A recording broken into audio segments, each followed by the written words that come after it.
오늘 말씀 새로운 심령으로 하나님과 동행이라는 제목으로 말씀을 나누겠습니다. 조금 전에 우리가 읽었던 성경 말씀은 오늘은 공동 번역 성경으로 읽었습니다. 제가 한번 더 읽어드릴게요. 여러분은 지난날의 생활 방식에 얽매여서 허망한 욕정을 따라 살다가 썩어 없어질 옛사람을 벗어버리고 마음의 영을 새롭게 하여 하나님을 따라 참된 의로움과 거룩함으로 지으심을 받은 새 사람을 입으십시오. 프랑스의 철학가인 드니 디드로가 쓴 에세이에 나의 오래된 가운을 버림으로 인한 후회에 나오는 일화입니다. 어느 날 친구가 이 디드로에게 아주 멋진 고급 가운을 선물을 합니다. 이 사람이 고급 가운을 선물 받고 나서 그 가운을 입고 집에 서서 이렇게 거울을 비춰보니까 왠지 자기 집안에 있는 여러 가구들이 이 고급스러운 가운하고 어울리지가 않는 거예요. 그래서 그러면 이 가운하고 잘 어울릴 수 있도록 집안의 환경을 바꿔야 되겠다. 그래서 이제 가구들을 다 바꿉니다. 새로운 가구들로 다 이제 배치를 하고 나서 이렇게 들여놓고 보니까 잘 어울리는 거예요. 그런데 얼마 있다가 시간이 지나고 나서 이 디드로가 후회가 들었어요. 왜냐하면 순간적인 충동에 사로잡혀가지고 멋진 그 가운 하나 때문에 집안에 있는 가구를 다 바꾸게 된 거예요. 20세기 초에 하버드 대학교의 경제학자 줄리엣 쇼라는 사람이 이 디드로의 일화를 소개하면서 새로운 개념을 제시합니다. 그게 뭐냐면 디드로 효과인데요. 이 디드로 효과는 새로운 물건을 가진 후에 그에 어울리는 물건을 끊임없이 배치하여 심리적 통일성을 추구하는 현상을 가리킵니다. 그러니까 이 효과가 말하는 건 많이 가지면 가질수록 사실은 만족도가 떨어진다는 거예요. 여러분들 어떠세요? 어떤 새로운 걸 구입하면 거기에 어울리는 것을 보충하느라고 많은 물건들을 사고 나서 나중에 후회할 때가 없으신가요? 저는 이 디드로 효과를 저한테 적용해 보니까 작년 연말에 제가 저와 친한 동료 목사님이 저한테 자전거를 같이 타자고 저를 설득을 했어요. 그래가지고 이제 자전거에 차자도 생각도 안 해봤는데 갑자기 자전거를 타자고 하니까 난 자전거 탈 마음이 없어. 근데 자꾸 저한테 설득하는 거야. 자전거 타면 운동도 되고 자전거 타면 너무 좋다고. 그래서 제가 그 오시김에 넘어가서 이제 자전거를 사볼까 하고 인터넷을 이렇게 검색하기 시작했어요. 검색하다 보니까 자꾸 거기 빠지게 되는 거예요. 그래서 이제 열심히 자전거를 막 찾다 보니까 여러분 인터넷 검색하면 어떻게 돼요? 사고 싶어지잖아요. 검색하다 보니까 더 이제 좋은 자전거를 찾기 시작했어요. 그래서 열심히 찾았는데 그때 이제 저한테 추천해 준 자전거가 뭐냐면 미니벨로라고 하는 자전거예요. 이게 작은 자전거인데 접어서 차에 싣고 다니다가 필요할 때는 또 이렇게 다시 풀어가지고 자전거를 탈 수 있는 거예요. 그래서 예전에 제가 중고등학교 시절에는 그런 미니벨로 자전거가 없었거든요. 근데 요즘 보니까 이게 유행인 거예요. 미니벨로 자전거. 상당히 좋아 보이는 거예요. 그러면 이 자전거를 싣고 내가 어디든지 가다가 내려서 자전거를 탈 수 있겠구나. 꿈에 부풀어 가지고 그 자전거를 샀어요. 제가 미니벨로를 샀는데 이제 사서 타다 보니까 좀 답답한 거예요. 자전거가 작으니까 빨리 안 나가잖아요. 근데 또 이제 자전거를 타다 보니까 다른 자전거가 눈에 들어오기 시작하는 거예요. 여러분 요즘 자전거 많이 타잖아요. 사람들이 자전거 전용 도로도 있고. 그래서 다른 사람들을 보니까 저보다 더 멋있는 자전거를 타는 거예요. 여러분 자전거의 세계에 입문하니까 미니벨로가 있고요. 그 다음에 산에서도 타고 일반적으로 타는 하이브리드 자전거, 그 다음에 로드 자전거라는 게 있어요. 진짜 자전거 같은 이 선수들이 타는 거 있죠. 역시 자전거의 세계에서는 뭐니 해도 로드 자전거가 진짜 자전거인 거예요. 그래서 제 자전거를 보니까 너무 초라한 거예요. 주변을 보니까 안 되겠다, 로드 자전거를 사야 되겠다. 그래서 한 달 만에 제가 다시 자전거를 또 서칭을 했어요. 그래가지고 제가 로드 자전거를 제가 산 조그마한 미니벨로 자전거의 4배의 가격을 주고 로드 자전거를 샀어요. 사고 나니까 여기 말하는 디드로 효과하고 똑같아요. 자전거를 사고 나니까 이 자전거에 어울리는 것이 이제 필요한 거예요. 그래서 헬멧도 사고 위에 유니폼도 사고 또 밑에 있는 바지 유니폼도 사고 또 고글도 사고 이렇게 사다 보니까 엄청난 비용을 지불했습니다. 그 당시에 제가 내 건강을 위해서 이 정도는 투자해야지. 그래서 신용대출을 받아가지고 그 자전거를 산 거예요. 심지어 지금까지 갚고 있어요. 지금까지. 근데 중요한 사실은 그렇게 폼 잡아보려고 샀다가 12월 달 그 한 겨울에 자전거를 샀거든요.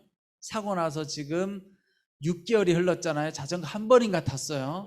저희 집에 미니벨로와 로드 자전거가 장식품으로 쫙 있습니다.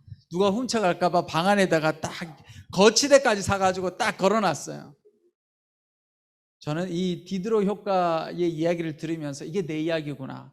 순간 충동에 사로잡혀서 그 비싼 자전거를 2개나 사놓고 그 대출금을 갚느라고 제가 지금 후회를 하면서 하나만 있어도 됐는데 내가 왜 그랬을까? 자, 여러분, 이게 뭐냐? 우리가 인생을 살아가면서 다 여러분 마음속에 추구하는 바가 있죠, 그렇죠? 이번에는 우리 자녀가 좋은 회사에 취직했으면 좋겠어. 좋은 학교에 들어갔으면 참 좋을 것 같아. 이번에 집을 장만하면 좋을 것 같아. 이번에 차량을 구입하면 참 좋을 것 같아. 이렇게 여러분 우리가 추구하지만 그렇게 추구하면서 인생을 살다 보면 진짜 만족이 오는가, 진정한 행복이 오는가, 그걸 잠깐 추구할 때는 만족이 오는 것 같다가 시간이 지나면 금방 만족감이 사라진다는 거예요. 여러분, 그래서 많은 사람들이 이 욕망을 추구하느라 세상을 살아가는 것이 참 피곤한 거예요. 여러분들 마음속에 상처가 있고 좌절감을 느끼는 이유 중에 하나가 뭐예요? 나도 남들처럼 저런 삶을 누렸으면, 나도 저걸 한번 성취해봤으면, 나도 저렇게 살아봤으면. 근데 그게 안 이루어질 때 우리가 좌절감을 느끼잖아요. 그런데 그걸 성취해도 그러면 만족감이 오느냐? 그 순간은 만족스럽지만 시간이 지나면 이내 또 만족감이 사라지고 공허함과 허무함이 생기는 거예요. 그래서 많은 현대인들이 어떤 삶을 살아가느냐? 목적을 추구하느라 너무 피곤한 삶을 사는 거예요. 이걸 추구하고 이게 또 달성되면 또 저걸 또 추구하고 저게 달성되면 또 허망해서 또 새로운 것을 쫓아가면서 어떤 인생을 살아요? 피곤한 인생을 살아간다라는 거죠. 자, 그런데 오늘 말씀은 이런 것들을 추구하면서 살아가는 인생이 아니라 하나님을 바라보면서 하나님과 동행하면서 사는 삶에 대해서 이야기하고 있습니다. 자, 하나님과 동행하면서 살기 위해서 어떻게 해야 되느냐? 첫 번째는 오늘 22절 말씀에 보면 옛사람을 버리라 이렇게 이야기합니다. 옛사람을 버리려고 하면 어떻게 해요? 허망한 욕정, 옛 생활 방식을 버려라 이렇게 이야기합니다. 여러분, 우리가 욕구를 채우면 만족이 올 거라고 생각하는데 욕구는 사실은 채워도 만족감이 해결되지 않는 거예요. 물론 우리한테 필요하죠. 여러분 열심히 일하고 노력해서 성취도 하고 또 여러분들이 원하는 것들을 사는 것도 필요해요. 그런데 그게 우리 인생의 목표가 되면, 목적이 되면 그건 허무한 인생이 될 수 있다는 거죠. 왜냐하면 결국 우리가 성취하는 모든 것들은 다 어떤 것들이에요? 썩어 없어질 것이라는 거예요. 썩어 없어질 것이기 때문에 만족을 주지 못한다라는 거죠. 여러분, 그래서 제가 아까 소개했던 것처럼 그 디드로 효과처럼 우리가 무엇인가를 많이 소유하고 가지면 행복할 것 같지만 역설적으로 많이 가질수록, 많이 소유할수록 오히려 더 만족감이 떨어진다라는 거예요. 가끔 텔레비전을 보면 텔레비전 프로그램 중에 이런 게 있어요. 여러분들도 아마 다 한 번씩 보셨을 거예요. 많은 사람들이 도시의 삶을 살다가 도시에서의 삶을 내려놓고 산으로 가서 사는 그런 것들 텔레비전 나오죠, 그렇죠? 제가 프로그램 명은 잘 모르겠는데요. 보면 이제 산에서 사는 사람들의 모습을 보여줘요. 가만히 보면 혼자서 사는데 외로울 것 같은데 행복하대요. 혼자서 그냥 농사 짓고 하루 종일 하는 일이 뭐예요, 주로? 그날 먹을 거를 구하는 게 하루 종일 하는 거예요. 산속에 사는 사람들이. 그래가지고 아침밥 해 먹고 또 뭐 가서 채소도 따고 약초도 따고 그래서 또 점심 만들어 먹고 저녁 만들어 먹고 그렇게 단순하게 살아가는데 그 삶이 행복하다라고 이야기합니다. 여러분, 우리가 하나님과 동행한다는 건 다른 말로 하면 하나님과 함께 살아가는 걸 말해요. 근데 하나님과 함께 살아가려고 하면 뭐가 필요하냐? 우리의 마음을 비워야 돼요. 여러분, 내 마음을 비우지 않고 다른 것으로 가득 채우면 우리 삶에 다른 것을 성취하고 소유하고 목적을 달성하고자 하면 내 마음속에 뭐가 많아요? 내가 소유하고 성취하고자 하는 것이 내 마음속에 가득 차서 하나님이 눈에 보이지 않는 거예요. 그런데 우리의 마음을 비우게 되면 하나님이 보이는 거죠. 하나님이 보이면 그 하나님께서 나와 함께 하심으로 말미암아 내가 하나님과 동행하며 살아갈 수 있게 되는 거예요. 여러분, 하나님이 우리 삶 가운데 들어오시면, 하나님이 내 마음 가운데 들어오시면 어떤 일이 일어나요? 우리 마음에 평안이 있고 우리 마음 가운데 기쁨이 생긴다는 거예요. 근데 하나님이 아닌 세상적인 것들이 내 안에 있으면 뭐가 생겨요? 늘 피곤하고 그것 때문에 갈등하고 염려하고 두렵고 그렇게 살아간다라는 것이죠. 예전에 제가 음식 중에 뷔페라고 하는 음식을 좋아했어요. 여러분들 뷔페 다 드셔보셨죠? 근데 예전에는 뷔페를 좋아했는데요. 이렇게 나이가 조금씩 먹어가니까 뷔페가 별로더라고요. 왜냐하면 일단 뷔페 식당에 가면 너무 다 보암직해요, 눈에. 기분은 좋아요, 처음에는. 근데 문제는 이게 이제 다 먹고 싶은 거예요. 그러니까 이것도 먹어보고 저것도 먹어보고 그 다음에 또 돈이 아깝잖아요, 낸 게. 그러니까 이거 다 먹어봐야지 해가지고 하나씩 먹다 보면 만족감이 떨어지는 거예요. 배가 금방 불러와요. 근데 문제는 만족도가 떨어지고 배는 부르고 더 먹을 수는 없고 돈은 아깝고 눈에는 계속 보이고 그러니까 어떻게 마지막에는 배가 너무 불러가지고 불편한 채로 돌아가게 되는 걸 발견합니다. 그런데 맛있는 음식 하나만 선택하면 어떻게 돼요? 고민할 필요가 없어요. 근데 그 맛있는 음식을 계속 먹으면서 음미할 수 있죠, 그렇죠? 여러분, 우리의 삶도 마찬가지인 거예요. 우리가 하나님과 동행하려고 하면 우리 삶이 단순해져야 돼요. 내 마음을 비우고 우리의 마음을 단순하게 만들면 하나님이 우리 눈에 보이기 시작합니다. 그리고 그 하나님과 동행하다 보면요, 여러분, 하나님이 여러분 삶 가운데 오시면 분명코 우리의 삶 가운데 욕심이 줄어들어요. 욕심이 줄어들면요, 갈등도 줄어들어요. 고민하는 것도 줄어들어요. 내가 뭔가를 성취하고 싶은데 성취하지 못하는 좌절감도 줄어들게 되죠. 그래서 하나님과 동행하다 보면 우리 삶에 기쁨이 더 올라가게 됩니다. 두 번째, 참된 행복을 얻기 위해서 오늘 말씀해 보면 심령으로 새롭게 되라, 새로운 심령을 가지라 라고 말씀합니다.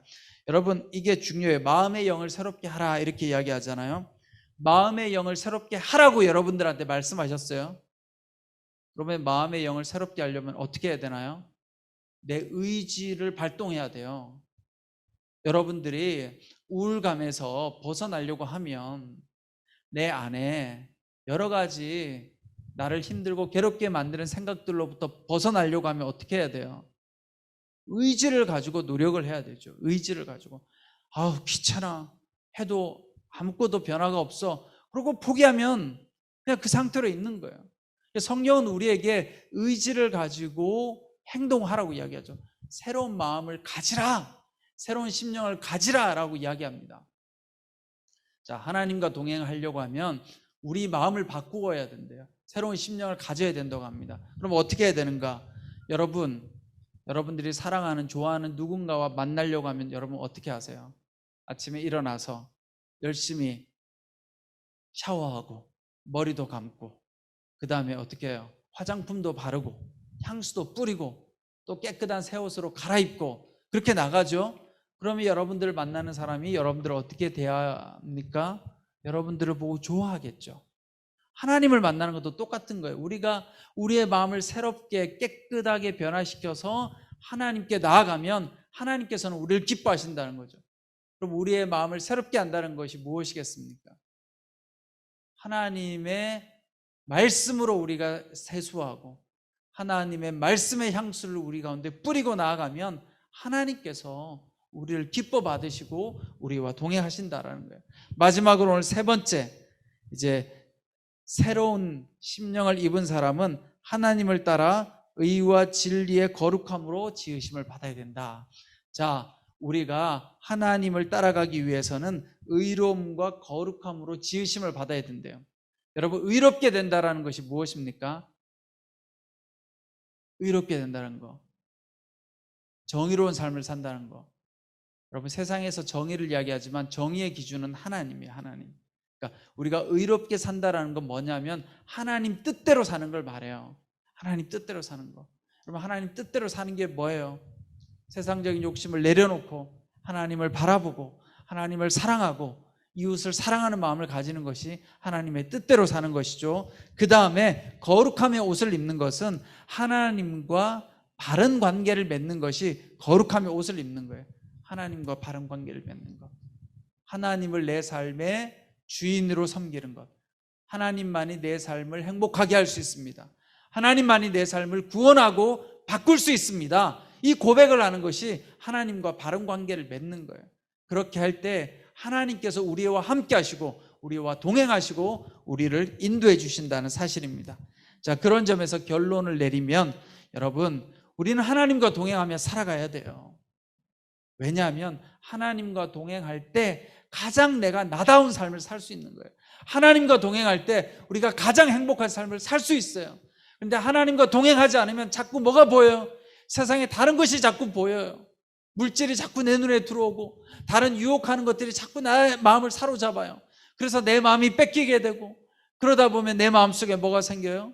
상처가 생기고 마음이 공허해지고 우울해져서 우리의 삶이 힘든 삶이 되는 거예요. 그래서 하나님과 함께 가야 돼요. 하나님과 동행해야 됩니다. 하나님과 동행하려고 하면 어떻게 해요? 오랫동안 붙들고 있었던 세상적인 나의 욕심을 내려놓아야 된다는 거예요. 여러분들의 삶의 방식도 내려놓아야 돼요. 생활 방식도 바꿔야 돼요. 당장 여러분 마음속에 있는 우울한 마음을 바꾸려면 어떻게 해요? 생활 방식을 바꾸면 돼요.